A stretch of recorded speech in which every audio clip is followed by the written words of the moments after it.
Maine Mendoza, napili ng Eat Bulaga, head of production na si Miss Jennifer Ray, dahil sa pagiging totoo nito sa kanyang sarili sa audition.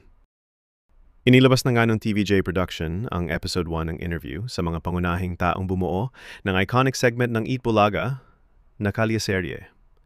Pinag-usapan nila dito kung paano nagsimula ang pagbuo sa mga magiging character at kung paano ang takbo ng kwento sa hindi nila inaasahang pangyayari. Napag-usapan din nila kung paano ba nila napili si Maine Mendoza na siyang gaganap bilang yaya na makakasama ng character ni Wally Bayola na isa namang lola. Sa pag-amay nga ni Ms. Jennifer Ray, isiniwalat niya may problema nangyayari noon sa Eat Bulaga, kaya naman kinausap siya ni Mr. Tuviera na sumubok lang ng sumubok ng mga bagong pakulo sa show. At doon na nagsimulang magkaroon ng character si Wally Bayola bilang isang doktora sa problem solving, doing one for all for one. Pagkatapos sana maging doktora ni Wally, ay papalitan sana nila ang karakter niya bilang abogado. Pero dahil batas ang pag-uusapan at hindi pwedeng gawing biro, kaya hindi na nila ito tinuloy at doon na naisip ni Miss Jennifer Ray ang isang sosyal na lolang may alalay.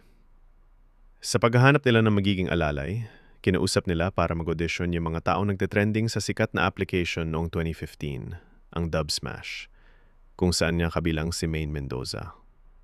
Akala nga ni Maine na interview lang ang magaganap noong araw na yun.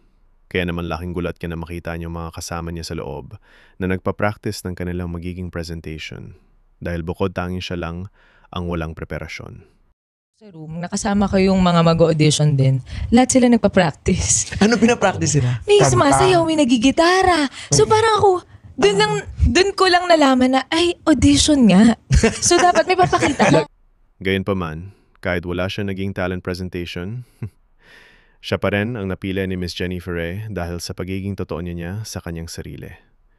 At nakita rin nila kay Maine yung hinahanap nilang katanghian na bagay sa karakter nilang bubuoyin. Meron pang magaganda, no? Mga English speaking. Marami sila, mahuhusay sila. But I know right then what I was looking for. Kailangan na... May kililing. May ganon.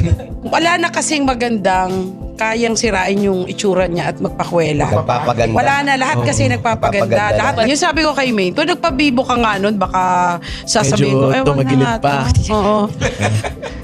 Hindi po, sinabi niya, kung sa'yo ka hindi po. Iba kasi di ba? Tapos ang explanation, ang haba-haba, yung parang, you know, I was like, I can dance and you know, I really, teka lang. Pati choreographer tinuro na. Oo, di ba? Yung maraming ganun. Daming chika. So, pagka may shortcomings ka, aminin mo, di ba?